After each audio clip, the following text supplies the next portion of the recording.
इस कहानी में प्रेमचंद ने वाजिद अली शाह के वक्त के लखनऊ को चित्रित किया है। भोग विलास में डूबा हुआ यह शहर राजनीतिक सामाजिक चेतना से शून्य है। पूरा समाज इस भोग विलास लिप्सा में शामिल है।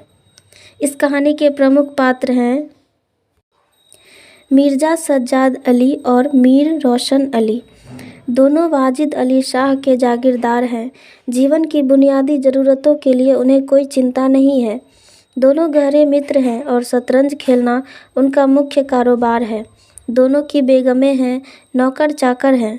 समय से नाश्ता, खाना, पान, तंबाकू आदि उपलब्ध रहता है। एक दिन की घटना है। मिर्ज़ा सज्जाद अली की बीवी बीमार हो जाती है। वह बार बार नौकर को भेजती है कि मिर्ज़ा हकीम के यहाँ से कोई दवा ले आए, किंतु मिर्ज़ा तो शतरंज में डूबे हुए हैं। हर घड़ी उन्हें लगता है कि बस अगली बाजी उनकी है। अंत में तंग आकर मिर्ज़ा की बेगम उन दोनों को खरी खोटी सुनाती हैं। खेल का सारा तामझाम ड्योढ़ी के बाहर फेंक देती है। नतीजा यह निकलता है कि शतरंज की बाजी अब मिर्ज़ा के हाथ के यहाँ से उठकर मीर के दरवाजे पर जा बैठती है।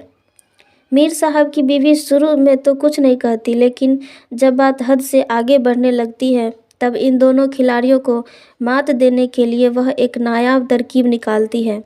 जैसा कि हमेशा होता था, दोनों मित्र शतरंज की बाजियों में खोए हुए थे कि उसी समय बादशाही फौज का एक अफसर मीर साहब का नाम पूछता हुआ आ खड़ा होता है। उसे देखते ही मीर साहब के होश उड़ गए।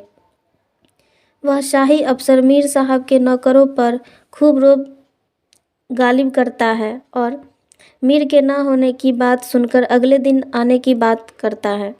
इस प्रकार यह तमाशा खत्म होता है। दोनों मित्र चिंतित हैं, इसका क्या समाधान निकाला जाए। मीर और मिर्ज़ा भी छोटी खिलाड़ी नहीं थे। उन्होंने भी गजब की तोड़ निकाली।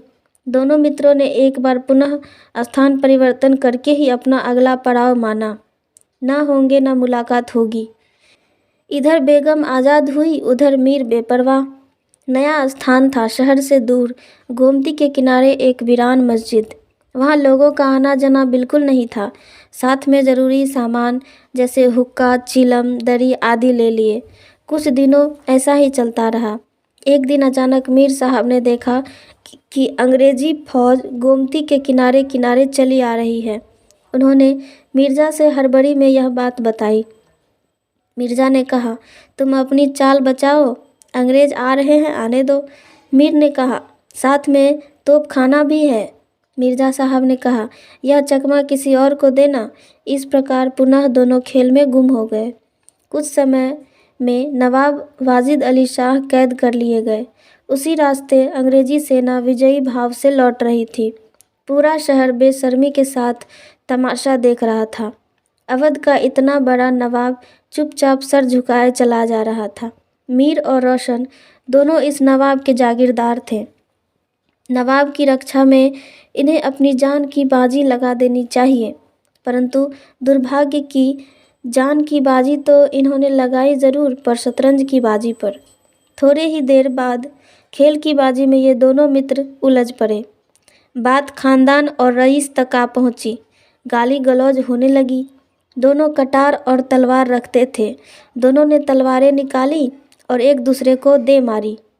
दोनों का अंत हो गया। काश यह मौत नवाब वाजिद अली शाह के पक्ष में और ब्रिटिश सेना के प्रतिपक्ष में हुई होती, लेकिन ऐसा हुआ नहीं।